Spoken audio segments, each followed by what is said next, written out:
convidado para lá de especial o ator, diretor, humorista Otávio Mendes, que tem alguns personagens conhecidos, como a irmã Selma, do Terça Insana, como o ex-gay da Terça Insana também. Otávio já foi premiado com o prêmio Shell e com o prêmio Obrigada, ao nosso programa. E eu queria começar assim, falando um pouco do seu histórico enquanto essa questão da arte mesmo, do teatro. Vamos começar assim. Como é que você começou essa vida de ator? Putz, você sabe que vai parecer clichê o que eu vou responder, mas eu nasci para isso. Eu vim assim. Eu brincava disso quando eu era criança. Eu demorei mais tempo para virar ator, por empecilho até pelos meus pais. Eu lembro direitinho quando foi que eu tomei a resolução de falar, não, eu vou seguir esse caminho. Porque até então eu fazia psicologia e comunicações. Aí, numa das faculdades, eu fui fazer uma peça chamada Esperando Godot. E eu, durante 3 meses de ensaio, eu chorava todas as noites, porque a peça são 2 pessoas que esperam Godot. Isso no primeiro ato. O menino diz que o Godot não vem, ele vem depois. O segundo ato repete praticamente a mesma coisa. Godot não vem hoje, Godot vem depois, não sei o que. E eu fiquei pensando, eu vou ficar fazendo essas coisas para eles até quando? Aí tomei coragem e falei que eu queria fazer isso. E você já partiu para o drama? Então, aí eles falaram que se eu escolhesse esse caminho eu seria deserdado e que era para eu me afastar da família. Eu disse, então tá. Isso que anos? Não lembro. Deve ser 70 e poucos, por aí. Então era uma época já que as coisas eram mais complicadas, né? Eu sei que eu já estava terminando as 2 faculdades, então eu devia ter, sei lá, uns 21, 22 anos. E eu falei, tá. Aí eu trabalhava numa escola de dia e eu entrei 2 vezes na IAB. A primeira vez eu entrei e não me matriculei. Não tinha a menor noção que aquilo era muito difícil. Para mim era uma festa, apenas isso. E aí, quando eu fui prestar pela segunda vez, eu pensei, agora não vão deixar eu entrar, né? Porque quem já fez uma desfeita dessas de prestar, só tem 20 vagas, a pessoa entra e ainda não aparece nem para se matricular, agora vem prestar de novo. Daí eu assim, pensei, não vou nem me dar o trabalho de ensaiar muito. E eu ensaiei, realmente escolhi, tinha uma lista de peças, eu escolhi Esperando Godot para fazer de exame. Que é uma peça de quem? Beckett. Beckett, né? Uma peça, Beckett, né? Samuel Beckett. Uma peça bem difícil, né? Clássico do teatro, né? Linda. E eu escrevi todo o texto no tênis e eu fazia peça, porque o povo gosta de umas coisas meio tortas, assim. Aí eu ficava assim para poder ler no tênis, assim. Fui super aplaudido quando acabou, acabei entrando de novo. Aí segui. E aí, a primeira peça que eu fiz, imagina, eu lá deserdado, trabalhando de dia, fazendo lá meu teatrinho. Primeira peça que eu faço foi Camila Baker, Lives in Concert. Essa estreou de sexta e sábado no Auditório Augusta. Nos 3 primeiros meses de peça virou as 10 melhores peças de São Paulo. Foi eleita isso, mudou de horário, passou para o horário nobre. Fiquei 2 anos e meio em cartaz com ela. Ganhei todos os prêmios com ela em Ferreira, em Piaf. Mas eu chorei o cão quando acabou. Mas eu voltei para casa chorando. E aí no caminho eu vim pensando, nossa, eu nunca vi Edith Piaf, mas eu acho que a Bebê faz igualzinha. Nunca vi Dalva de Oliveira, acho que a Marília faz igualzinho. Vou inventar alguém que ninguém nunca viu, eu vou lá e faço igualzinho também. Inventei Camila Baker, que o Baker é por causa de uma amiga da Piaf, que era Josephine Baker. Então Camila Baker, as pessoas meio que achavam que talvez fosse até possível que existisse mesmo. Então a peça começava no auge dela, ela fazendo grandes tragédias, grandes papéis, e aí pela história, a peça era meio um documentário, assim, mas ela mata o marido e ela termina fazendo peça infantil, bruxa de peça infantil. Essa é a história de nossos públicos eram 10 pessoas, 5, quando a gente estreou. Desses 10, um era o Nanini, outra era a Irene Ravache, outra era não sei quem, Paulo Altran. Aí ficava pensando, o que essas pessoas estão fazendo aqui, né? Não sei o quê. Mas a gente fazia, né? As pessoas gostavam de fazer aquela peça, depois viajou para tudo que é lugar. E desde então começou a cair, daí realmente me assumir. Essa é a ideia do me assumir, sabe? Eu me assumi ator. Assim, pensava, eu posso. Assim, ator é uma coisa um pouco... Está muito ligado à coragem, sabe? Porque você tem que ter muita coragem para olhar para uma cara de uma pessoa e falar, mas eu danço jazz. E depois no corredor você pergunta para alguém como é dançar jazz. A gente é meio assim, a gente aceita porque vão pagar, né? Então você fala, claro, eu faço, né? E você aprende, Você aprende, você vai indo.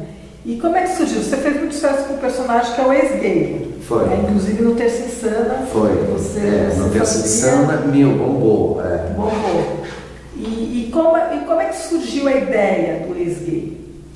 O ex-gay é uma coisa que eu penso muito, porque todos os personagens que eu escrevia para lá, eu fiz psicologia também. Então me interessa muito o lado existencial das pessoas.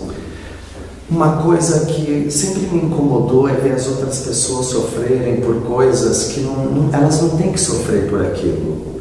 É assim, elas são porque são. É assim, eu sei que é difícil de alguém poder entender uma coisa dessas, mas algumas coisas na humanidade estão um pouquinho além do desejo dos outros, do homem. O homem acha que pode tudo, que ele decide tudo como é. Não.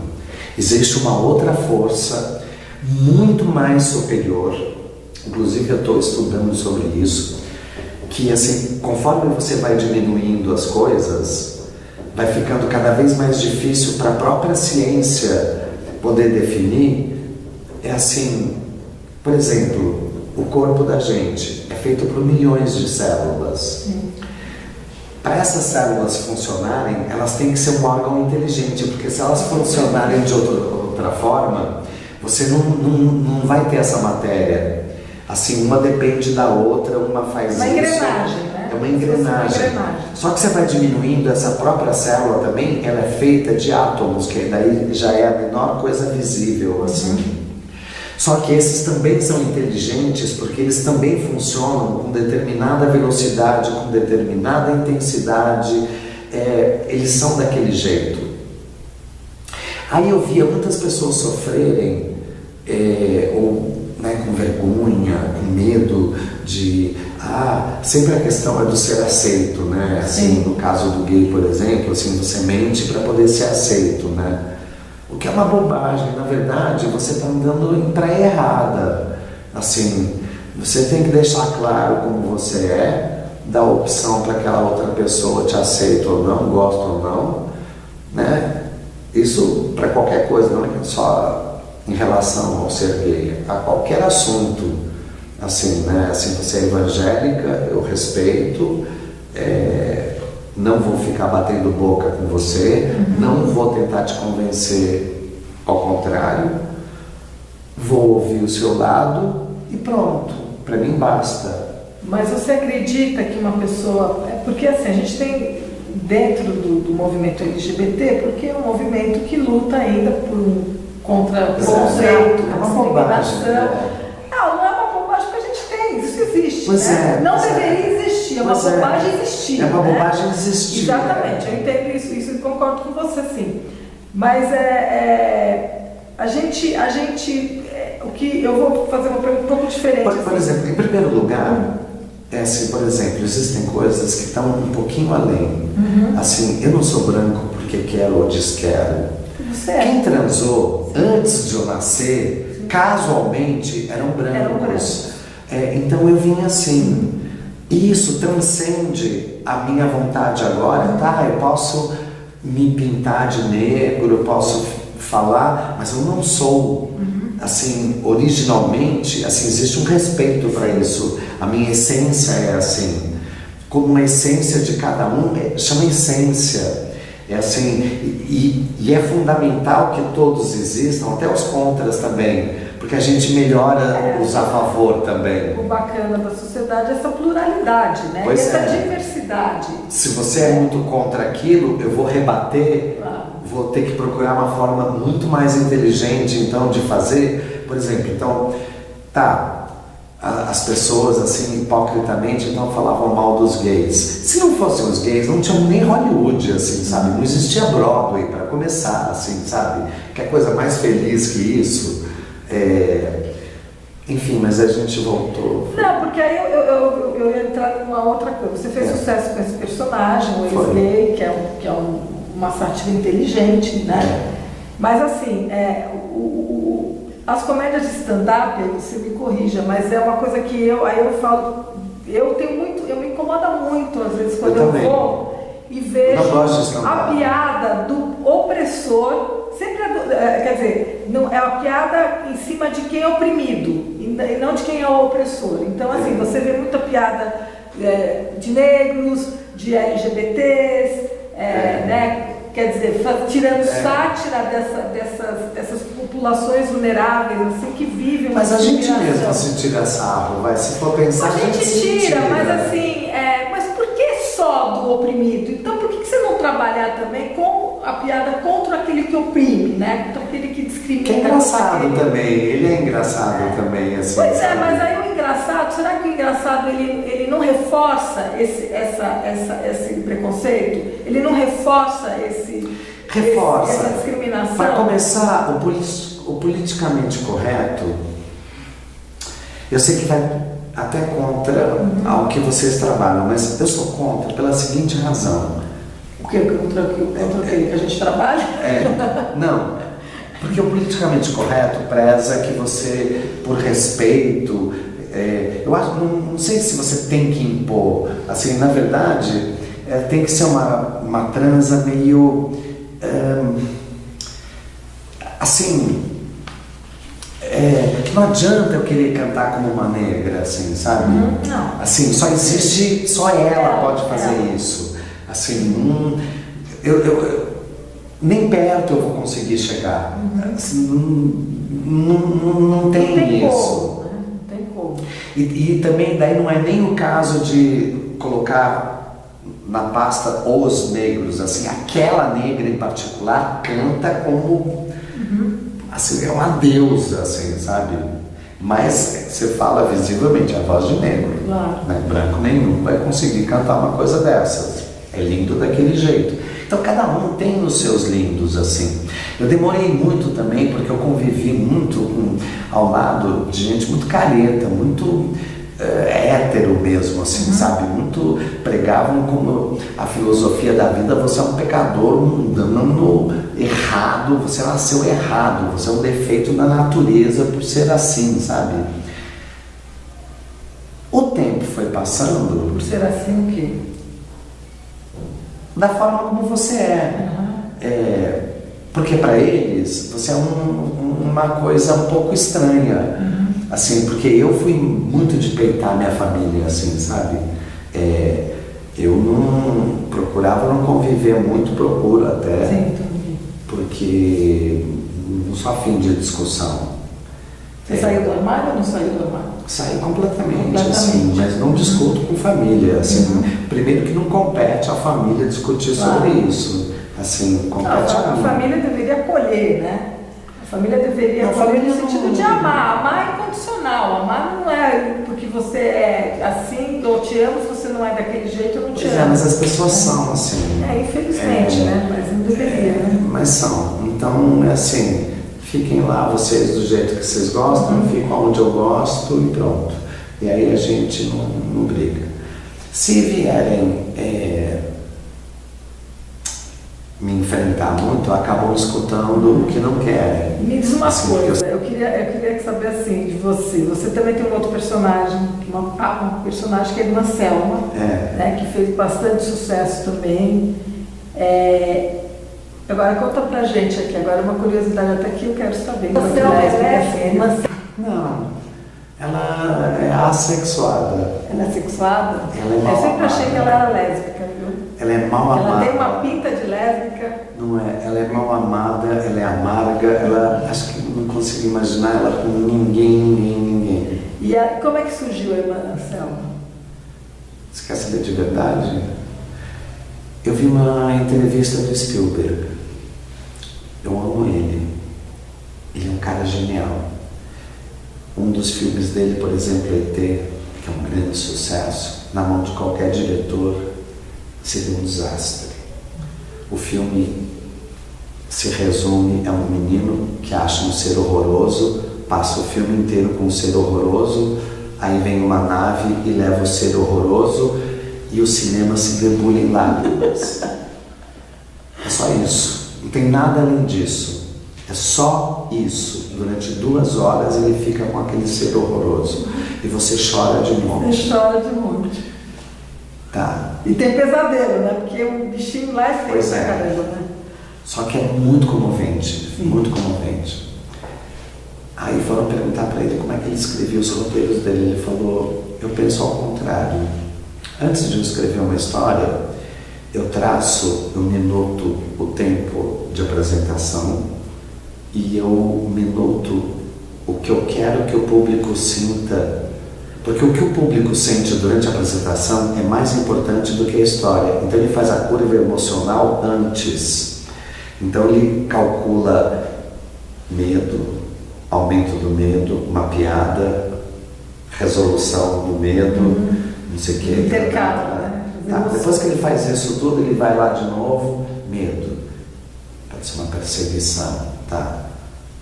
Uma bicicleta, um skate, uma lancha e um disco voador, porque já está resolvido.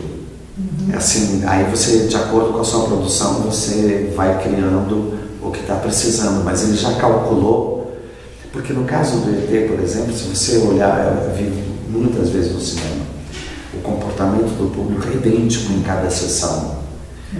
As pessoas realmente choram e riem nas mesmas horas. O que explica toda a sessão? O público os Indiana Jones dele, são geniais. O cara é uma coisa absurda. E aí eu fiquei com essa coisa de, nossa, que legal pensar assim. E Irmã Selma foi criada ao contrário. Eu primeiro fui levantando características de o que uma humorista jamais pudesse ter, né? Porque ela é antipática, ela é grossa, ela não está com vontade, ela não tem paciência, ela não queria estar ali, ela não faz questão daquelas pessoas, Só que juntando tudo isso poderia dar errado. O mais curioso é que fez muito sucesso, assim, para mim foi surpreendente, assim, de ver a resposta do público quando eu inventei ela, porque foi numa tirada só. E ela chama Selma por causa de uma amiga minha que é muito do humor negro. A Selma é uma pessoa genial, ela é lésbica também. E me conta uma coisa, assim, você fez televisão, fez? Faço. A Praça Nossa. Você prefere fazer televisão ou teatro? Qual a diferença? Conta um pouco, né, de uma forma assim, bem didática, né? No final, o que acaba contando de diferença mesmo é que a televisão é um... Qual personagem que você está falando? É um senhorzinho que ele fala, não vai dar só a conta. A televisão, ela se espalha. Então eu vou assim para Manaus, a pessoa te encontra, só que ela é íntima de você, assim, ela acha que, porque você entra na casa dela, então ela acha que é íntima, assim, que você tem realmente aquela intimidade com ela, porque chega, você está almoçando, eles fazem você levantar, não, é aqui, isso aqui, aí liga, fala aí com a minha tia, não sei o que, assim, como se fosse a coisa mais normal do mundo. Meu, não conheço essa senhora, sabe? Assim, você fica constrangido com umas coisas assim, sabe? Mas depois você acaba se acostumando, porque isso é coisa, a televisão faz isso. O teatro te dá um preparo que mais nenhum outro veículo te dá.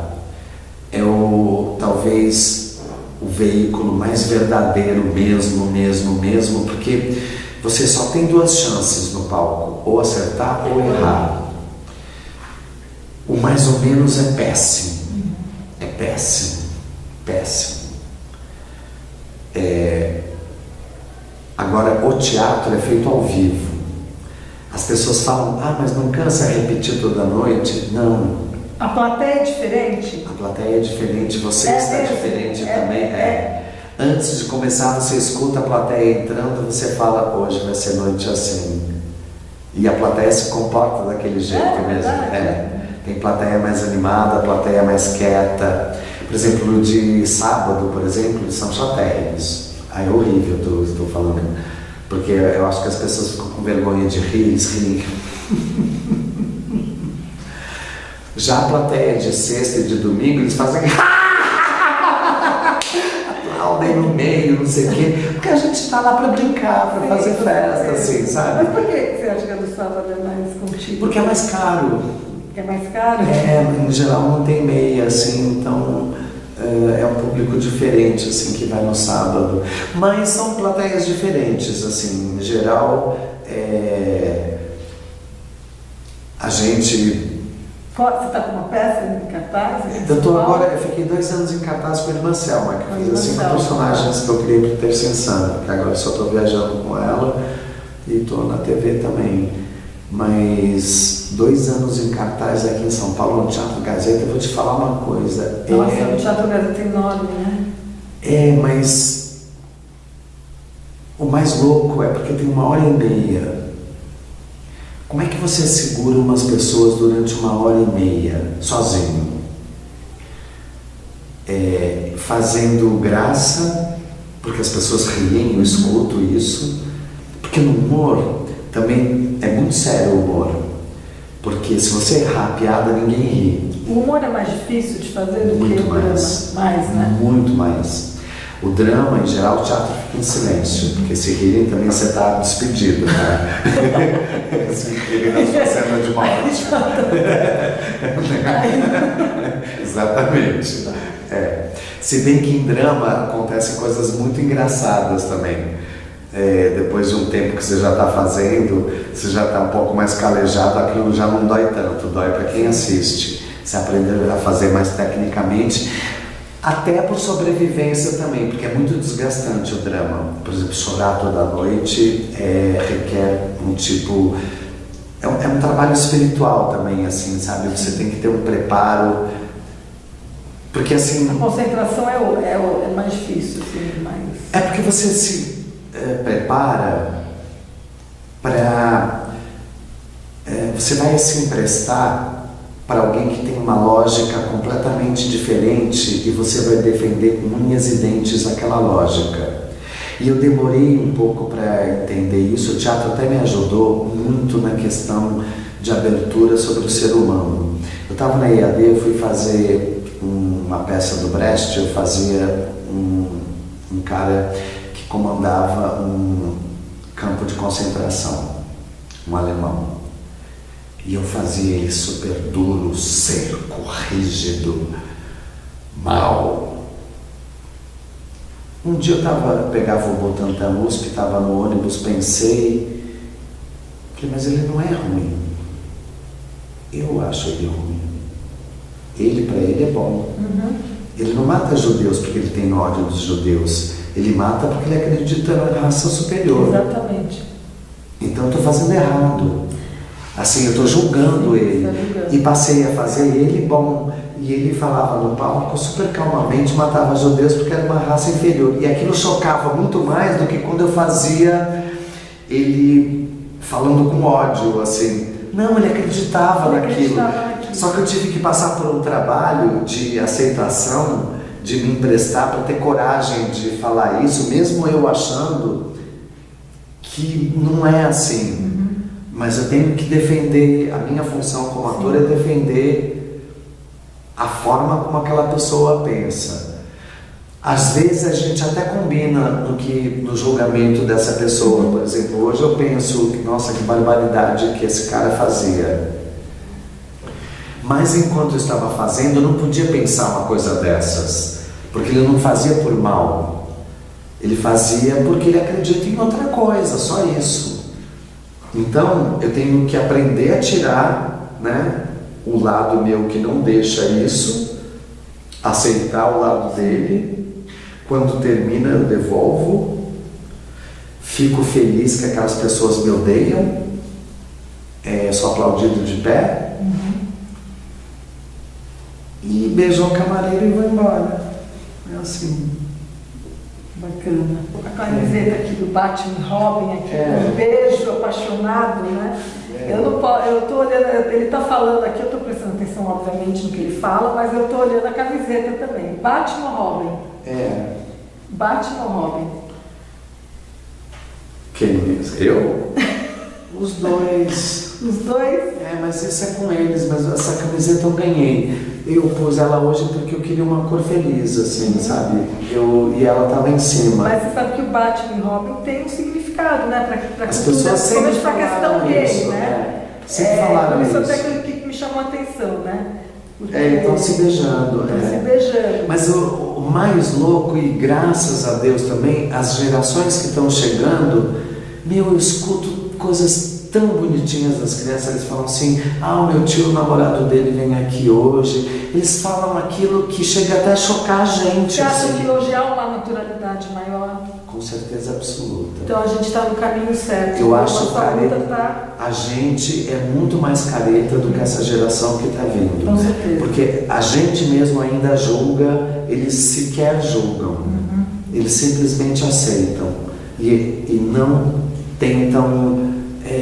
Porque a questão do julgamento, sobre todas as questões de por que a gente briga, né? A questão da cor, a questão do sexo, sabe?